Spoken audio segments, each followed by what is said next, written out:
changing your brakes. These are the tools you need. And an Allen wrench.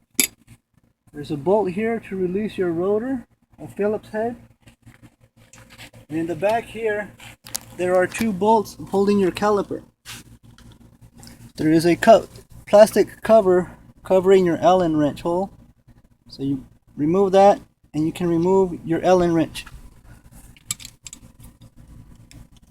Allen bolt with your Allen wrench. There's one here, and there's one on the bottom. Here. Once you remove these,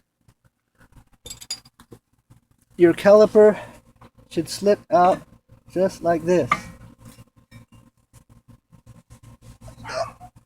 You could leave it hanging or put something to hold it underneath.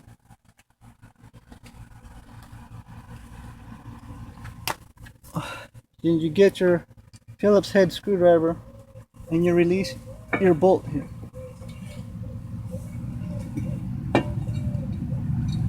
There. That's all you need to do.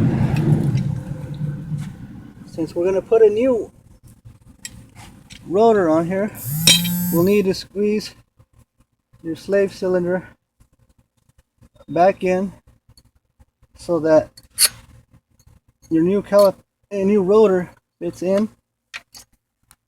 Here, hold it for me. Get an assistant to help you hold it here, and we're simply gonna squeeze this guy just down a little bit. See if I can get it better. Find a good way to position your wrench. We're just simply gonna squeeze him in, see if it works. If it slips, we can turn it around, but we're gonna give it a try this way. Keep squeezing it right in. Can you see that? Squeezing right in. Go a little bit further.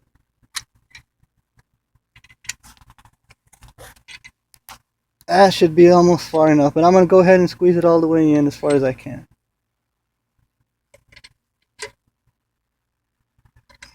Careful. Let's go slowly.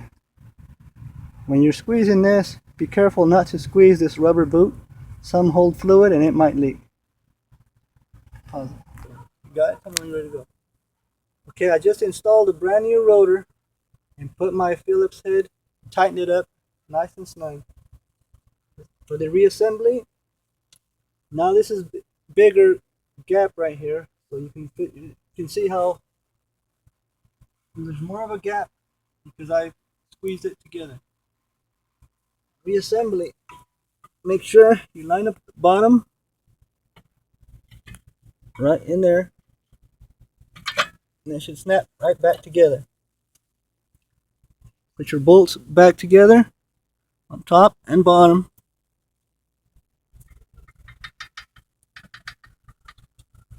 And remember, when you finish, your caliper is still open. So turn on your ignition. Don't move the car. Slowly press your brakes, and your caliper will close and close until it bottoms out.